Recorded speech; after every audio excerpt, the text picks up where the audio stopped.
आपका किया गया भजन, आपका किया गया मंत्र जाप, जब आप करने के लिए बैठें, उपास करें, मंत्र जप करें, कीर्तन करें, तो आप जब जप करने या कीर्तन करने या मंत्र जाप करने या उपास करने के लिए जब तैयार हों और आगे बढ़ें, उपवास करते समय, तप साधना करते समय कोई परिवार का व्यक्ति आकर यदि आपका हाथ पकड़कर उठा दे या आपको अपशब्द कहे, तो ये श्रेष्ठतन नहीं हो। आप करो पशुपति व्रत, आप करो सोमवार के व्रत, पर निवेदन है कि व्रत करते समय, व्रत के पहले आपके परिवार वालों को, आपकी पति को, माता पिता को, परिवारजन को ये बात बता दी जाए कि हम ये व्रत कर रहे हैं। क्यों? उसका कारण केवल इतना सा है कि जब हम ये परिवार वालों को बता देंगे कि हम व्रत कर रहे हैं, तो आपके व्रत में कोई टोकने वाला नहीं रहेगा, आपके व्रत को कोई रोकने वाला नहीं रहेगा, और आप निष्कपट भाव से भगवान की अविरल भक्ति को धारण कर सकते हो। निष्कपट भाव से भगवान के भजन को धारण कर सकते। इतना सुंदर वर्णन किया गया है महामृत्युंजय मंत्र का। यदि हम किसी ब्राह्मण से अनुष्ठान करवा रहे हैं, महामृत्युंजय मंत्र का यदि हम किसी ब्राह्मण से अनुष्ठान करवा रहे हैं, शिव महापुराण की कथा कहती है, अनुष्ठान पत्नी करवा रही है या पति करवा रहा है, सास करवा रही है या ससुर करवा रहा है, घर का जेठ करवा रहा है या जेठानी करवा रही है। शिव महापुराण की कथा कहती है, जितने लोग आपके घर में रह रहे हैं, जितने लोगों के साथ आप 24 घंटे घर के अंदर रह रहे हैं, जब हम पशुपति व्रत करें या महामृत्युंजय का अनुष्ठान किसी ब्राह्मण से करवा रहे हैं या मंदिर में हम अनुष्ठान करवा रहे हैं, तो भी हमारे चित्तवृत्ति से हमारे परिवार वालों को ये मालूम होना चाहिए कि मैंने उन ब्राह्मण के द्वारा अपने परिवार के हित के लिए, अपने बुजुर्ग के हित के लिए, अपने घर के हित के लिए मैंने महामृत्युंजय का अनुष्ठान करवाया है। उसका पुण्य 4 गुना बढ़ता है, जिससे घर के लोगों में कोई विस्मयता उत्पन्न ना हो।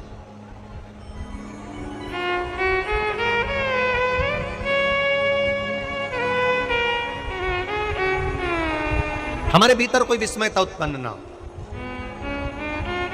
हमारे मन के भीतर कोई भेदभाव उत्पन्न ना हो। और हम तो यहां तक कहेंगे, आप अगर शंकर जी के मंदिर में जा रहे हो, 1 लोटा जल चढ़ा रहे हो, शंकर जी के मंदिर में पहुंचकर 1 लोटा जल समर्पित कर रहे हो, तो भी आपके घर के लोगों को मालूम होना चाहिए कि ये पास वाले शिव मंदिर में गई है, मेरे पास के मंदिर में मेरा घर का बच्चा शंकर जी को जल चढ़ाने गया है, मेरा पति पास के मंदिर में शंकर भगवान को जल समर्पित करने के लिए गया है। ये घर के लोगों को ज्ञात होना चाहिए।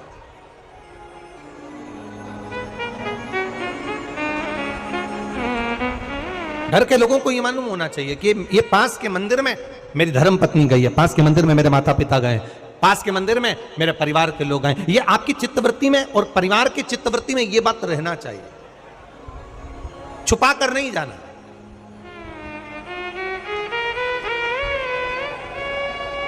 छुपा कर भगवान के मंदिर में नहीं जाना, छुपा कर पशुपति व्रत नहीं करना। महाराज, शिव महापुराण की कथा वर्णन करती है कि आप भगवान का अगर कोई व्रत, कोई साधना, कोई नियम ले रहे हो, माना आपने कोई व्रत करा, कोई करी, पर घर के लोगों को वो ज्ञात होना चाहिए कि ये मंदिर तक जा रही है, ये पशुपति व्रत कर रही है, आराधना कर रही है। आज माता पार्वती जी ने शिव जी के सम्मुख में ये बात कह दी कि मैं एकांत में जाकर भगवान का तप करना चाहती हूं और एकांत में बैठकर तप करना चाहती हूं, और उस तप का जो पुण्य है वो आपको देना चाहती हूं। शंकर भगवान ने तुरंत माता पार्वती जी से कहा, सुनो जगत जननी, सुनो जगदम्बा, सुनो पार्वती, आप तप करो, मना नहीं है, आप साधना करो, मना नहीं है, आप आराधना करो, मना नहीं है, और आप सोचो कि आपकी करी गई तप साधना का पुण्य आप मुझे दे दो, तो भगवान तुरंत कहते हैं, पार्वती जी मुझे आपके तप साधना का पुण्य नहीं चाहिए, आप अपना पुण्य अपने पास में रखो, हमें आपका पुण्य नहीं चाहिए। अभी तक जितनी शिव महापुराण की कथा हुई उस कथा में आज तक ये बात नहीं निकली जो आज आप लोगों के बीच में इस भोपाल नरेला विधानसभा में जो कथा चल रही है इसमें ये कहना चाह रहे हैं। बड़ा ध्यान लगाकर सुनना। आप अगर 5 महीने तक, 6 महीने तक, 3 महीने तक, 2 महीने तक, 15 दिन, 20 दिन, 1 महीना, 1 साल, 2 साल, 8 साल, 4 साल अगर आपने शंकर भगवान को जल चढ़ाया है तो शिव महापुराण की कथा यहाँ तक कहती है कि आपके घर में अगर कोई व्यक्ति बहुत दयनीय स्थिति में पड़ा हुआ है, हॉस्पिटल में पड़ा हुआ है, कोई तकलीफ में पड़ा हुआ है, कोई कष्ट में पड़ा हुआ है, तो आप जब भगवान शिव को जल समर्पित करो तो बाबा से ये विनती कर कर भी जल समर्पित कर सकते हो कि मेरे परिवार का एक व्यक्ति, उसका ये साथ में ये हो गया और वो हॉस्पिटल में पड़ा, उसका नाम ये है, गोत्र ये है। बाबा हमने जो तप साधना करी है, हमने जो इतने महीने तक आपको जल समर्पित करा है, हमने जो बेलपत्र समर्पित करी है, मेरे बाबा आज स्वीकार करना। और जो हॉस्पिटल में पड़ा है, जो कर्जे में लदालूम पड़ा है, जो तकलीफ भोग रहा है, ऐसी कृपा करना बाबा कि मेरे 2 महीने जो मैंने जल चढ़ाया है उस चढ़ाए गए जल का पुण्य मैं उसके खाते में देती हूं और उसको ठीक कर देना। यह पुण्य का भाग है।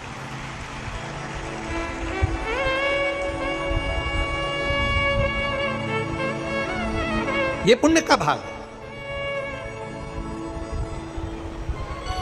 आप अपना पुण्य भी किसी जीव के कल्याण हेतु दे सकते हैं। अब किसी ने एक बार ये कथा सुनी और कथा सुनकर कहा महाराज जी आप कहते हो कि शंकर जी पे चढ़े हुए जल का पुण्य भी हम किसी को दे सकते हैं क्या? शंकर जी को चढ़े हुए जल का पुण्य क्या किसी को दिया जा सकता है? क्यों नहीं दे सकते? क्यों प्रदान नहीं कर सकते?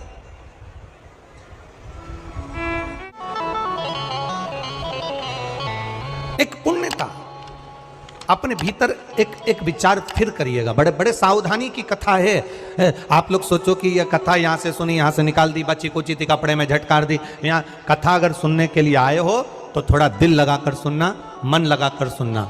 हो सकता है एलईडियाँ थोड़ी बंद चालू हो, मना नहीं है, पर माइक की व्यवस्था आपके पास में है तो दिल लगाकर सुनो। जहाँ मौका मिल जाए वहाँ बैठकर अपना चित्त लगाकर सुनना, क्योंकि 3 घंटे में से केवल 2.5 घंटा आपको प्राप्त होता है। बाकी का पूरा समय आप लोग यहाँ सुबह 6 बजे से रात को 3 बजे से 4 बजे से इस कथा का इंतजार करते हो। शायद दुनिया की पहली कथा होती है शिव महापुराण की कथा, जिसको लोग रात को 4-4 बजे से 3-3 बजे से जगह संभाल कर बैठकर कथा सुनते हैं।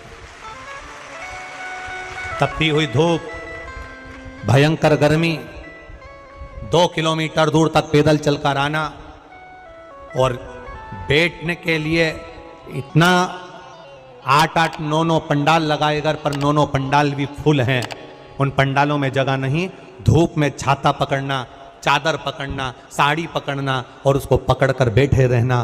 तपती हुई धूप में जहाँ तहाँ बैठकर कथा सुनना, ये दुनिया की पहली कथा है जिसको लोग कभी भूल नहीं पाएंगे कि इतनी धूप में भी लोग कथा सुन सकते।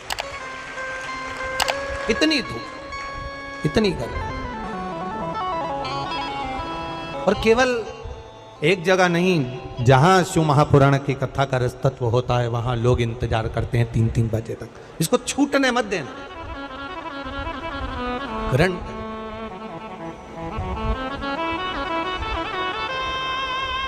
शादी में गए हो, 500 का लिफाफा दिया है तो भोजन कर कर जरूर जाना। और कथा में धूप में चलकर आए हो तो भले आधे घंटे की सुनना, पर कथा में दिल लगाकर जरूर जाना। दिल लगाकर जाना, चित्त लगाकर।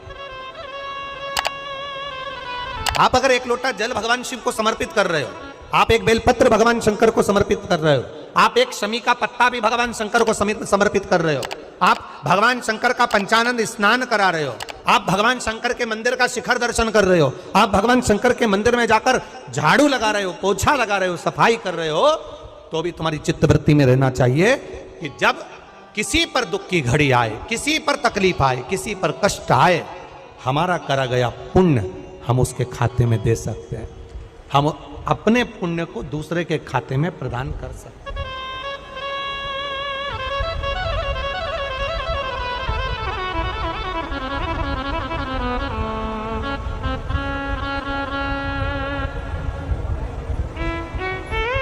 बेलपत्र,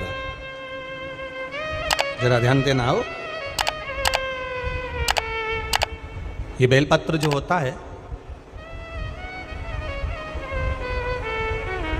इस बेलपत्र पर कभी कभी आपने देखा होगा कि कई लोग बीच वाले पत्ते पर चंदन लगा देते हैं।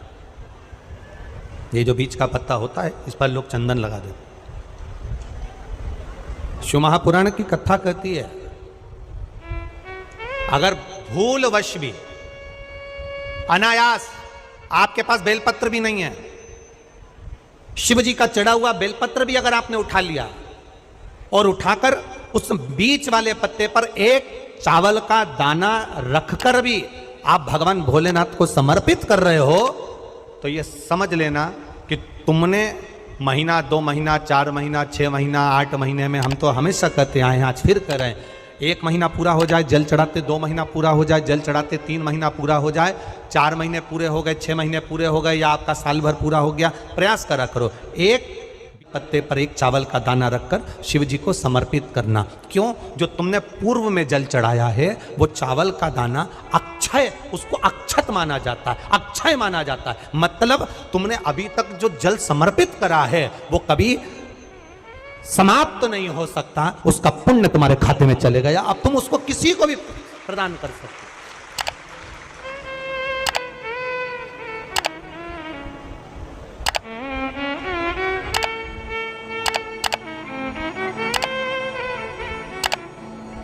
बहन भाई को तिलक करती है रक्षाबंधन पर, माथे पर तिलक लगाने के बाद में चावल लगाती कि नहीं लगाती?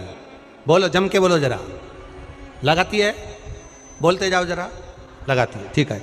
मंदिर में आप पूजन कर रहे हो, घर में कोई अनुष्ठान कर रहे हो, पंडित जी तुम्हारे मस्तक पर तिलक करते हैं तो चावल लगाते कि नहीं लगाते? बोलो बोलो, जम के बोलो। लगाते हैं। तुम्हारे घर में शादी ब्याह होता है तो तिलक करा जाता है तो चावल लगाया जाता कि नहीं लगाया जाता? लगाया जाता।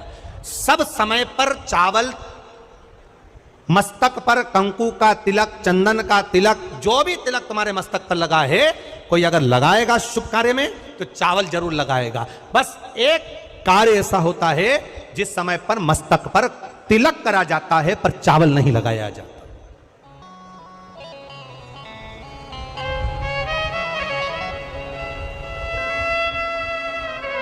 एक समय ऐसा होता है जिस समय तिलक करा जाता है पर चावल नहीं लगाया जाता।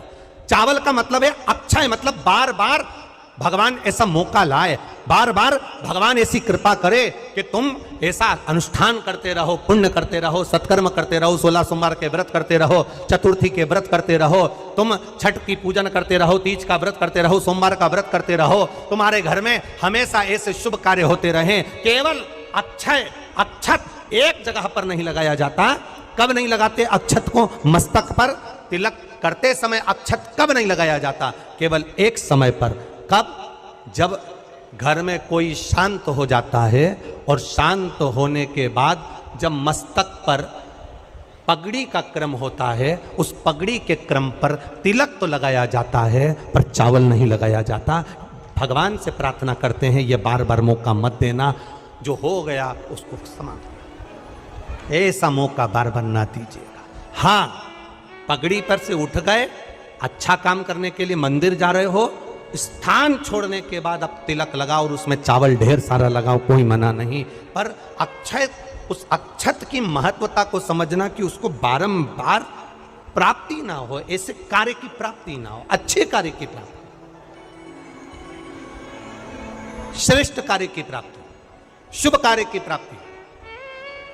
अगर मौका मिले तो एक बार भविष्य पुराण, और एक बार मौका मिले तो कुर्म पुराण, और एक बार मौका मिल जाए तो नंदी पुराण, ये 3 पुराणों का स्मरण करना, इसमें आपको अक्षत की महत्वता प्राप्त हो।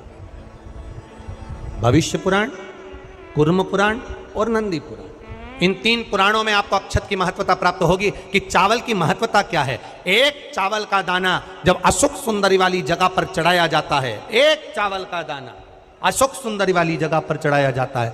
हम माताओं से हमेशा कहते हुए आए हैं, आज फिर निवेदन करेंगे, जिस माता के गर्भाशय में गांठ हो गई हो, जिस माता के गर्भाशय में गठान पड़ गई, अक्षत, एक चावल का दाना, गर्भाशय में गांठ हो गई, डॉक्टर को दिखाया, गर्भाशय में बच्चा दानी के अंतर्गत गांठ पड़ गई, गर्भाशय में गांठ पड़ गई, बड़ी तकलीफ की जिंदगी जी रही है, डॉक्टर कह रहे ऑपरेशन करवाओ, डॉक्टर कह रहे ऑपरेशन करवाना पड़ेगा। एक बार मेरे भोलेनाथ पर जल चढ़ाना प्रारंभ करो, एक चावल का दाना। अशोक सुंदरी की जगह मालूम है ना सबको? अरे बोलो, अशोक सुंदरी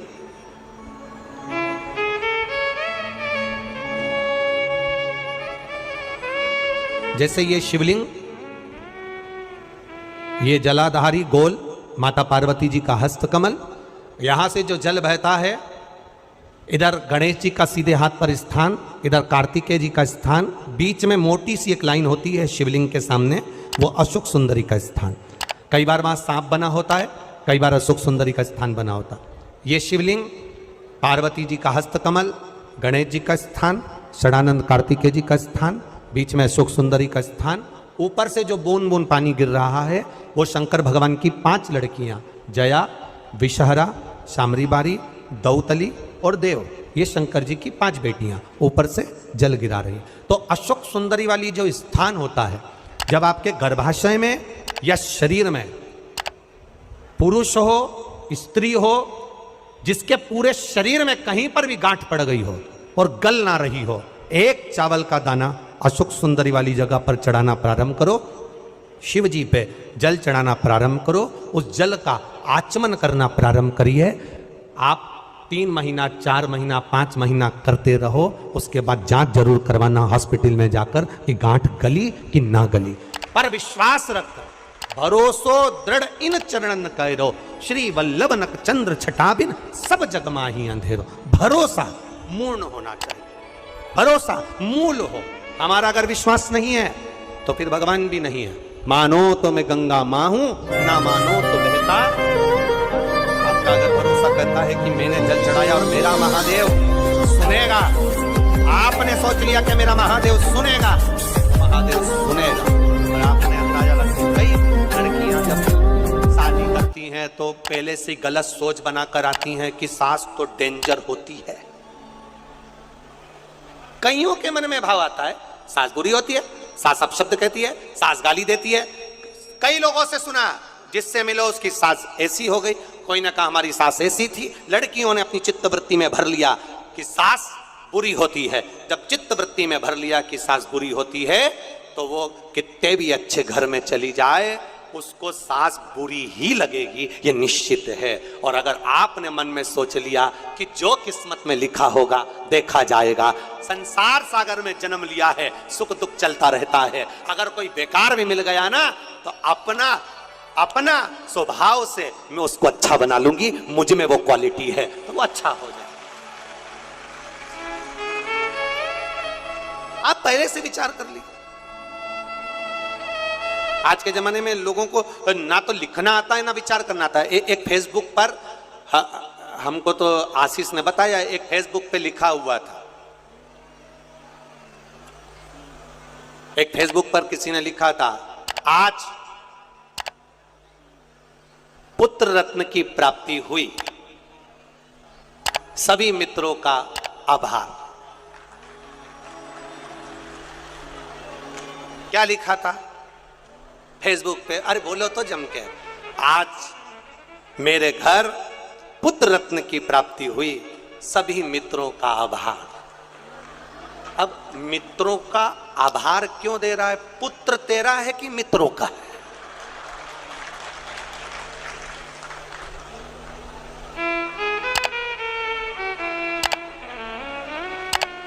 बोलो जम के बोलो। लिखना चाहिए ऐसा, पर स्मरण नहीं है, चित्तवृत्ति में नहीं आया है, ये आना चाहिए।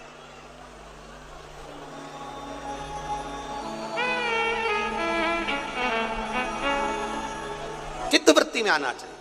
आप क्या कर रहे हो, आप क्या प्रदान कर रहे हो, क्या लिख रहे हो, क्या बोल रहे हो, आपकी चिदानंद वृत्ति में यह आना चाहिए कि आप क्या कर रहे हो। आज मेरे यहां पुत्र रत्न की प्राप्ति हुई, सारे मित्रों का। क्या लिखा है तुमने,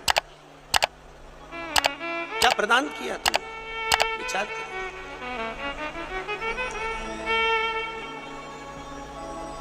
आभार किसका होना चाहिए था? आज मेरे घर पुत्र रत्न की प्राप्ति हुई। महादेव आपका आभार, आपकी कृपा, आपकी दया, आपकी करुणा, जो ये पुत्र रत्न की प्राप्ति मेरे घर में हो गई, ये आपकी करुणा से हुई, ये आपकी उदारता से हुई।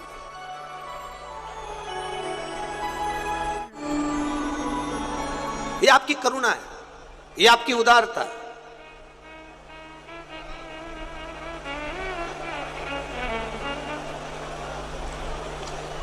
ये कथा हमने कल भी कहा था कि कथा और कहीं भी हो सकती थी। भोपाल में ऐसा जरूरी नहीं कि आदरणीय विश्वास भैया के यहाँ हुई, कथा कहीं पर भी हो सकती थी। पर ये कथा आदरणीय विश्वास भैया सारंग जी के यहाँ जो हुई है, हमने कल भी कहा था कि कहीं ना कहीं माता पिता का कोई पुण्य प्रबल हुआ होगा, जिसके कारणवश ये आशीर्वाद के रूप में ये कथा आदरणीय विश्वास जी सारंग जी को प्राप्त हुई। और वो पुण्य कैसा है? जब हमने पता करा तो हमारे स्मरण में आया कि जब स्वर्गीय श्री कैलाश नारायण जी सारंग जी बीमार पड़ गए और बीमार पड़ने के बाद जब दिल्ली में एडमिट हो गए और उनका इलाज चलता रहा, तब हम कभी भी जजमान परिवार से ये कुछ भी नहीं पूछते और ना हम उनसे बात करते हैं कि तुमने क्या करा क्या ना करा। हम तो हमारे जो सेवादार लगे रहते हैं, कार्यकर्ता लगे रहते हैं, उनसे पूछते रहते हैं। तो बताया कि गुरुजी विश्वास भैया सारंग भोपाल में उस समय पर भी मंत्रिमंडल में थे, जिस समय पर पिताजी का स्वास्थ्य खराब था, तो यहाँ पर संभालते हुए यहाँ पर भी सारी मीटिंग अटेंड करना और रात के समय जाकर अपने माता पिता की सेवा करना दिल्ली में, ये कोई सहजता का विषय नहीं होता। और उसी का पुण्य फल, उसी का एक आनंद, उसी का जो पुण्य है, उसी का जो पुण्य फल मिला है, वो ये मिला है। ये उसी का पुण्य फल, ये कोई सहज नहीं।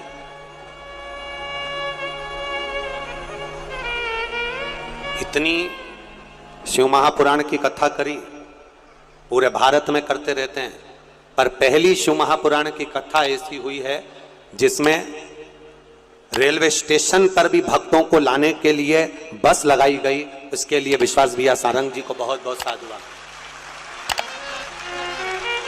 आज तक जितनी कथा हुई, उस किसी कथा में कहीं पर भी रेलवे स्टेशन से कथा स्थल तक लाने के लिए भक्तों के लिए बस नहीं लगी। पर पहली कथा ऐसी थी जिसमें भोपाल के रेलवे स्टेशन से भक्तों को यहां तक लाने के लिए बसों को निःशुल्क चलाया गया। एक बार जोरदार ताली बजा, बहुत बहुत साधुवाद, बहुत बहुत साधुवाद।